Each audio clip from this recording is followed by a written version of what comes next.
Всем привет! Сегодня я расскажу историю о том, как мы въезжали в Шенгенскую зону, о том, как прошла эта поездка, что мы во время нее делали, что я чувствовала, с чем столкнулись. Короче, вы сможете увидеть все, что происходило моими глазами. Как только мы приехали, мы попали на главный автовокзал, который находился в огромном торговом центре, но сейчас давайте сначала.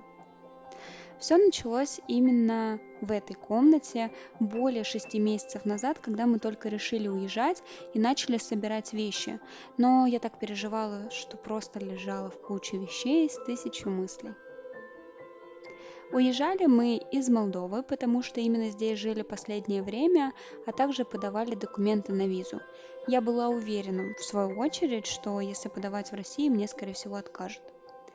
Это наша первая поездка за очень длительный период. Сперва был ковид, потом была работа, потом была учеба, потом мы получали документы в Молдове, и все как-то было не до этого.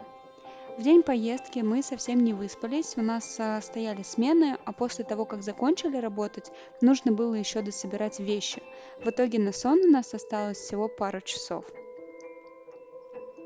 Утром мы подскочили и ждали, когда нас заберет знакомый, который должен повезти на вокзал, но он опоздал. А на дорогах еще были пробки. Как назло, но мы успели впритык. Заняли свои места и тут же отправился автобус, потому что ждали только нас. Мы проехали Молдову, потом пересекли границу в Румынию. На ней мне совсем не задавали вопросов, просто проверили сумки и документы. Всю дорогу за окном открывались прекрасные виды, поля, холмы, фермы, но чем ближе мы были к Европе, тем это было аккуратнее, что ли. Это наша первая остановка полноценная, где мы успели даже перекусить какое-то быстрое пюре, до этого я ела только воду и морковку. После этой остановки я сразу отрубилась, как раз потому что до этого мы не выспались. Я уже не понимала, где мы едем, что происходит. В итоге у меня было ужасно замученное лицо, сзади меня кашляли, постоянно будили, поездка уже длилась около 10 часов, я просто хотела, чтобы все скорее закончилось. В один момент автобус просто останавливается, я понимаю, что за окном темно, ничего не вижу, кроме здания, которое похоже как раз на здание, которое расположено на границе. И тут до меня доходит, что это въезд в Шенген. Мы стояли на границе и ждали очередь своего автобуса. В этот момент я перегрызла все свои ногти от волнения, потому что я так боялась, что меня высадят и оставят на границе, но меня только спросили, где виза, и даже косо не посмотрели. После того, как мы прошли границу, я на радостях опять легла спать с нетерпением, уже ждала утра, чтобы было видно, что за окном. Когда я проснулась, то увидела потрясающий вид за окном, были заснеженные холмы на горизонте и очень ровная, но узкая дорога. Я, конечно, решила перекусить вот таким батончиком, тут мне уже плевать, кто где кашляет. Я просто счастлива, что в этом автобусе меня не высадили на границе и не отправили домой.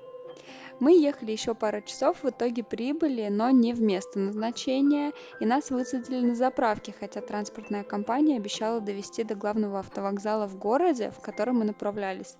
В итоге нас пересадили в маршрутку, где ехали только мы и еще одна женщина. Мужчина нас повез в наши города. В маршрутке было ужасно душно, я была одета еще под автобус, потому что там дул кондей, и я замерзала. Так ехали мы около 40 минут и, наконец, добрались до города, конечного пункта нашего назначения. То есть города, в который изначально мы должны были приехать. Поздно. Сразу увидели потрясающий праздник на улице, потому что люди здесь очень верующие.